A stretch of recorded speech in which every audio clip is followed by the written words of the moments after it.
bayan. Yung labor export policy ng gobyerno mula kay Marcos hanggang kay Cory, hanggang ngayon kay General Ramos, ay walang iniwan sa pagbubugaw ng mamamayang Pilipino sa turistang dayuhang may dolyar. Mamamatay tao nga ba si Flor Contemplacion? Okay nga! Book! Stop this here! Walang alis! Anong kaguluhan to? May mga permit pa kayo? Ang aga-aga nang-istorbo kayo? Mang-istorbo kami kung kinakailang. Buhay ang aming pinaglalaban doon. Hindi mo ba alam na nasa security area kayo? Nakakabalat, nakaka-istorbo kayo dito sa embassy. I don't understand why you cannot sympathize with us this time. Sir, kamag-anak po ako ni Flor Contemplacion at gusto ko pong sabihin sa inyo na 2 jeep po kaming lumuwas ngayon dito mula pa sa San Pablo. Wala kaming pakialam kung saan kayo galing o kung sino kang kamag-anak.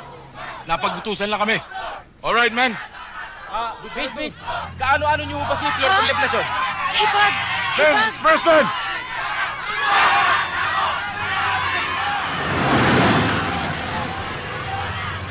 Si Mayor! Andiyan si Mayor! Andiyan si Ano Mayor! ang kuluhan nito? Si Sir. Mayor, nagkarali lang ho kami para kay Flor Contemplacion. Gusto ko pong sabihin sa inyo na marami po kaming mga taga San Pablo na lumuwas ngayon dito para sa aming kababayang si Flor Contemplacion.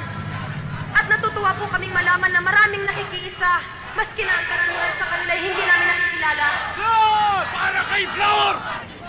Papayagan ko kayong manatili dito. But just promise to keep this demonstration peaceful, okay? Pwede mo nang paalisin ang mga tao. Sila. Yes, sir. Okay, men. Pull out! Alright.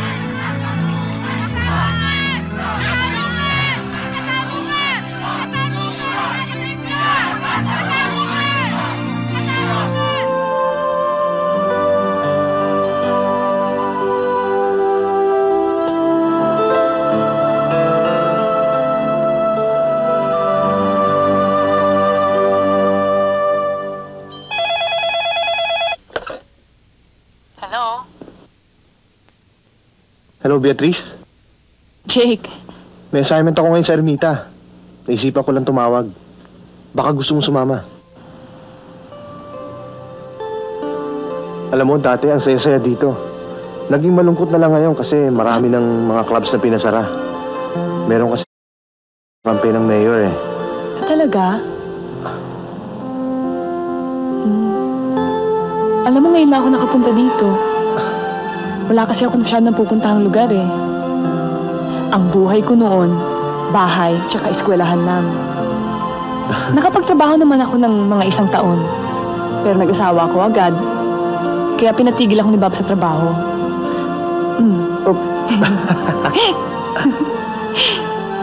So, ayun. Hindi naman ako sinasama ni Bob sa mga lakad niya eh. Kaya wala akong alam sa buhay ng ibang tao. Ako naman yan ang trabaho ko. Buhay ng ibang tao. Ay, wag! Wag! Sige na, isa lang. Siguro ikaw ang dami mo na naging girlfriends, ano? Pangilan na ba yung kasama mong na-aksidente? Bakit naman ako magsisinungaling sa'yo? Pang-anim. Hindi kasi ako makatagal pag wala akong minamahal eh. At pag nagmahal naman ako, I make it a point na iisa lang siya. At pag magkasama kami, parating perfect moment. Paano kung tapos na ang perfect moment? Hindi matatapos, Beatrice. Lalo na kung kasing ganda mo ang babae. Bola.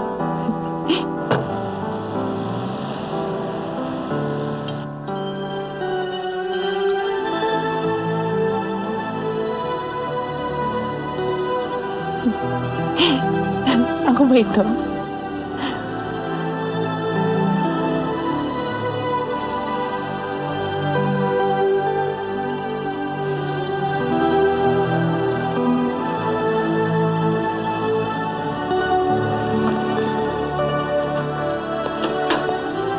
Bossing, dumating na hinahanap mo.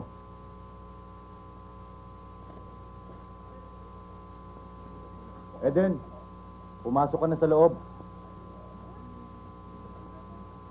Halika na.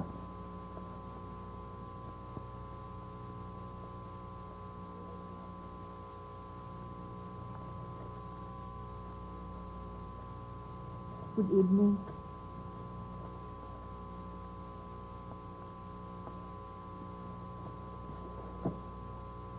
O ano? Buhay ka pa pala. Mukhang pagod na pagod ka.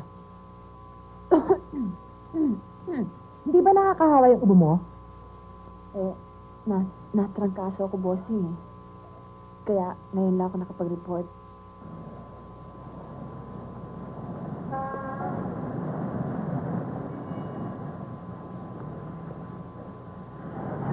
Mahirap ba mag-solo? Ho? Ano hong mag-solo? Oo, mag-solo, mag-freelance, mag-sinungaling, manloko. Eto, nilista kong lahat ang pangalan ng mga customers na sinulat mo sa akin. Ayan, basahin mo. Basahin mo!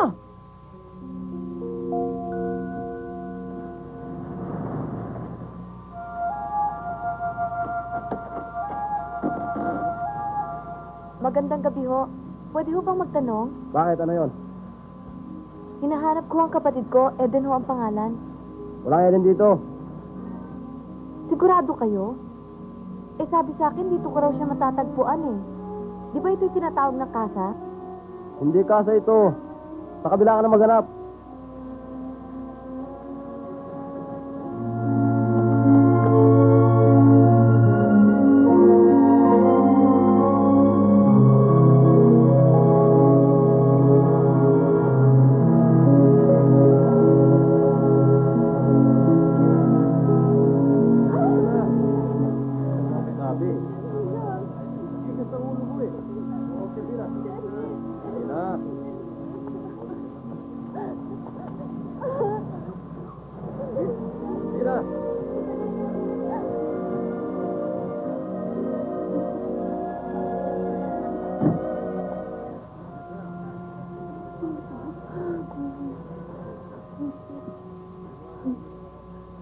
O, yung bag mo.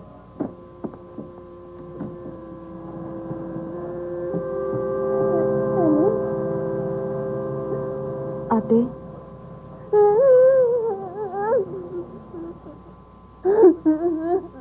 Wala akong magagawa.